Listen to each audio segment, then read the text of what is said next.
Welcome to another deep dive. You know the drill by now, folks. We're taking your suggestions and going deep. This time, we're tackling Johannes Kepler. Always a fascinating figure. Yes, someone sent us some excerpts from a Spanish language book about him.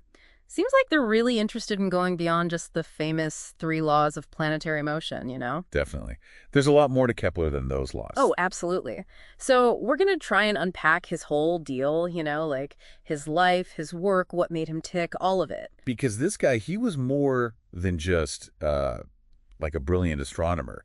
He was kind of this bridge between like rigorous science and almost a mystical, spiritual view of the universe. All right, so let's start with like the Kepler 101. He was born in 1571, right? Germany. Yep, right in the thick of the Reformation. Oh, so not exactly like chill times. Right, not at all. And all that turmoil, it really impacted his life. Like, he got kicked out of Graz just because he was Lutheran. Wow, serious stuff. And then he had to defend his own mother against accusations of witchcraft. Oh, wow, that's heavy. It makes you wonder how he managed to like focus on science with all that going on. Right. But he did. And it's interesting. Despite all that personal struggle, he was actually known for being a pretty charming guy. Well-liked, real passion for the universe, and not afraid to, shake things up a bit. That brings us to his first big work, Mysterium Cosmographicum, published in 1596. Now, from what I understand, this was his attempt to explain the distances between the planets using Platonic solids. Yeah, and this is where things get really interesting. Platonic solids are these, like, perfectly symmetrical 3D shapes. Cubes, tetrahedrons, that kind of thing. Kepler thought God designed the universe using these shapes. So like a divine blueprint hidden in geometry. Exactly. Now, to be honest, the model itself is pretty bonkers when you look at it today. Like, it just doesn't work. Yeah, I can imagine. But the important thing is what it tells us about Kepler's thinking.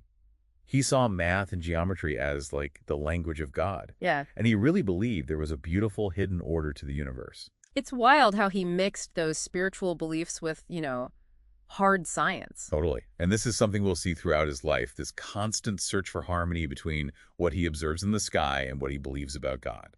Okay, so Mysterium Cosmographicum. Did any other scientists at the time take it seriously? He actually sent copies to some heavy hitters. Tycho Brahe, Galileo even, wanted their feedback. Speaking of Tycho Brahe, their relationship was a bit more than like pen pals, wasn't it? Oh yeah, there's stories like classic science drama, one of those fascinating but totally dysfunctional partnerships. I've heard Tycho was a real character, a nobleman with a gold nose from a dueling injury. And didn't he have a pet elk that, like, died from drinking too much beer or something? That's the guy. I mean, talk about a larger-than-life personality. But he was also an incredibly meticulous observer. Spent decades collecting the most accurate astronomical data anyone had ever seen. And Kepler, coming from a much humbler background, ended up working with him in Prague. He did. Kepler needed Tycho's data to test his theories. Tycho needed someone with Kepler's mathematical chops to make sense of all those observations. But their personalities, total clash. Different ways of working, of seeing the world, everything. But didn't this clash of the titans lead to some huge breakthroughs? You bet. And it all started with Tycho's incredibly detailed observations of Mars. There were these weird things about Mars's orbit that just didn't fit the traditional models. Right. Everyone assumed planets moved in perfect circles. Right. But Mars, it was breaking the rules. And that's what led Kepler to his first 2 laws of planetary motion. He had to, like, truck the whole perfect circle idea. Yep, that was a huge deal. I mean, perfect circles have been the foundation of astronomy for centuries. But Kepler found that planets actually move in ellipses, with the sun at one focus point. That's his first law. Whoa, talk about a paradigm shift. So how the second law, how did that come about? Kepler, he's digging deep into Tycho's Mars data, and he notices something else strange. The speed of Mars wasn't constant as it went around the sun. It sped up closer to the sun, slowed down farther away. That makes sense. So his second law describes this speed change. Exactly. He figured out that a line connecting a planet to the sun, it sweeps out equal areas in equal times. So the closer a planet is to the sun, the faster it has to move to cover that same area. Pretty brilliant. And it all came from being willing to, like, let go of that old perfect circle idea? That's the key. Sometimes the biggest breakthroughs come from challenging those assumptions and letting the data lead you to new conclusions, even if they seem a little, well, counterintuitive. So by this point, Kepler had Mysterium Cosmographicum and his first 2 laws of motion. He must have been feeling pretty good, right? I'd say so. But remember, Kepler was always searching for that deeper meaning, that harmony in the universe. He wasn't satisfied with just describing how planets moved. He wanted to know why. And that's what takes us down this whole music of the spheres path, right? You got it. Get ready for some surprising insights into how Kepler tried to link the movements of the planets to, well, musical harmony. So Kepler, he had these two laws figured out. Big win, right? But he wasn't done. Not even close. He was convinced there was something more, like a deeper connection between the planets, some underlying harmony. And that's where this whole music of the spheres idea comes in, right? That's like classic Kepler. You got it. And this idea, it actually goes way back, like ancient Greek philosophers, they were into it. They believed that the movement of all those planets, the stars, the sun, it created this like celestial music. Too perfect for us to hear, though. Ah, too bad for us. So Kepler, he was really into this idea. Big time. He actually took it a step further. Like, he thought he could actually MPOUT the musical intervals between the planets based on their speeds, their distances from the sun. So he's picturing the solar system as this giant instrument, each planet playing its own note. Exactly. And it wasn't just some, like, whimsical idea to him. He truly believed that these harmonies were a reflection of, like, God's design of the universe, a way to connect his scientific work with his super strong religious beliefs. So all this comes together in his book, Harmonici Mundi, right? Published in 1619. But wait, it wasn't all about music, was it? Not at all. It's a dense book, man, full of mystical stuff, but also some really huge scientific insights. And it's right here in this book that we get his third law of planetary motion. The one connecting a planet's orbital period to its distance from the sun? That's the one. What he figured out was the square of a planet's orbital period, proportional to the cube of its average distance from the sun. Okay, gotta be honest, that sounds a little abstract. I got a real-world example. Sure. Think Earth and Mars. Mars is farther out than us, right? Yeah. It takes it longer to go around the sun. About 687 Earth days compared to our little 365. Makes sense. So Kepler's saying this difference in their year is directly related to their different distances from the sun. Exactly. Kepler's third law, it lays down this precise mathematical relationship, governs the orbits of all the planets in our solar system. And it's not just our solar system, right? This applies everywhere. You got it. Planets around other stars, moons around planets, even stars within galaxies. Kepler's work, it had implications far beyond what he could have imagined. All because he was driven by this, like, relentless curiosity. He didn't just want to describe what he saw. He had to figure out the WHY. And that leads us to something else he was working on. Gravity. Before Newton. Whoa, really? So Kepler was already on that path. He was. He didn't nail it perfectly, but he was on the right track in some really important ways. Okay, so what was his take on gravity? Well, Kepler believed the sun, it exerted some kind of force on the planets, and this force got weaker as the planets got farther away. Kind of like how light gets dimmer as you move away from it. Exactly. One of the first to really think about forces acting across huge distances in space. Now, he got one thing wrong. He thought this force came from the sun's rotation, not its mass. Ah, so not quite how gravity works, but still. Still a huge leap forward. And get this, based on that idea, he actually predicted that the sun rotates. Wow, really? Yep. Of course, we know now the sun's rotation doesn't cause gravity, but the fact that he predicted it at all, based on his theory, pretty amazing. So even with his slightly off idea about gravity, he's laying the groundwork for Newton. He was, asking the right questions, shaking things up, and that's what ultimately leads to a more complete understanding down the line. Now, besides planets and gravity, I heard Kepler was also big into optics. Oh yeah, optics was a big deal for him.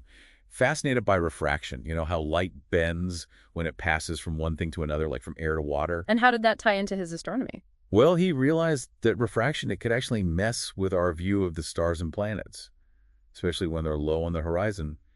Wanted to figure out how to correct for that. So he's thinking of the Earth's atmosphere as like a giant lens. Right. And this led him to write two big works on optics.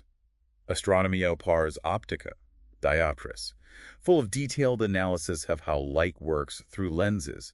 He even lays out the principles of how telescopes work. Wait, wasn't Galileo the telescope guy? Galileo, he was the first to use it for astronomy, but he didn't really understand the hows and whys behind it. Kepler, he provided the theory, explained how those lenses could combine to magnify stuff far away. So Kepler, he's the one who cracked the code on telescopes. Yep. And his work in optics, it had a huge impact. Helped telescopes and all sorts of optical instruments get way better. Man, Kepler really did it all. So many different fields of science. He was a true Renaissance man, always exploring, always pushing the boundaries. And think about it, he did all this during a time of crazy upheaval in Europe. Right, we talked about the witchcraft accusations, his religious struggles. And there's more. He lost his wife, several kids, to illness, always struggling financially, constantly on the move, looking for patrons. To achieve that much, with all that going on, that's resilience. Totally. Shows his dedication, this drive to understand the universe no matter what. And speaking of his love for the universe, didn't he also write, like, a science fiction story? Did. Somnium means the dream. Super imaginative work. Combines his scientific knowledge with some fantasy, some speculation. Okay, now I'm really curious. What's it about? Well, it's about a journey to the moon. To the moon. Okay, now you've got my attention.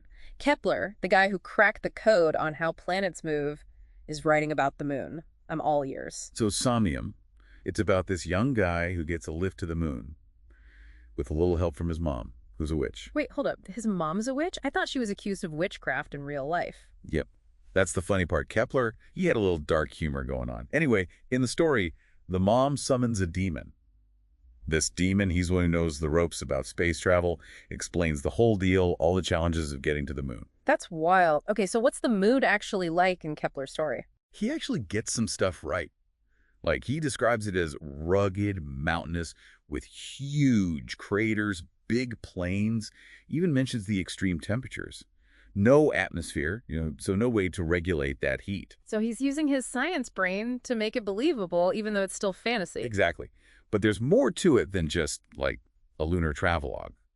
Kepler, he uses the story to explore some big ideas about astronomy and the universe. Like, he describes how Earth would look from the moon, this bright disk in the sky. So he's playing with perspective, how our view of everything changes depending on where we're standing. Right. And he even hints at gravity. Describes how Earth and the sun, together, they cause tides on the moon. Centuries before Newton came along and explained it all. Wow. It's like this one story, Somnium, it brings together all of Kepler's interests. Science, myths, astronomy, even a bit of social commentary, it sounds like. It does. And, some people think Somnium is one of the very first science fiction stories ever, like way before Jules Verne, H.G. Wells. So Kepler, not just a science rock star, but maybe a sci-fi pioneer too. I'd say so. It makes sense, right? The guy spends his life pushing the limits of what we know about the universe, challenging all those old ideas. Of course, he'd be writing stories about what's out there, beyond our world. As we wrap up this deep dive into Kepler, I'm struck by how complex he was. Brilliant math and astronomy, sure, but also spiritual, a bit of a mystic, and a great storyteller, apparently. Totally. And I think that's what makes him so interesting even today. He shows us that science isn't just cold, hard facts. It's also about imagination, about being creative, being willing to explore the unknown. He wasn't afraid to ask the big questions, challenge what everyone thought they knew, push those boundaries. And his legacy, it's still inspiring folks today. Scientists, writers, anyone who looks up at the night sky and gets curious. Well said. Feels like we've only scratched the surface here. There's so much more to Kepler. There is, and that's the cool part. Now it's your turn to keep digging. What parts of Kepler's work really clicked with you? What questions are you left with? Thanks for joining us on this deep dive into the mind of Johannes Kepler. Until next time, keep exploring.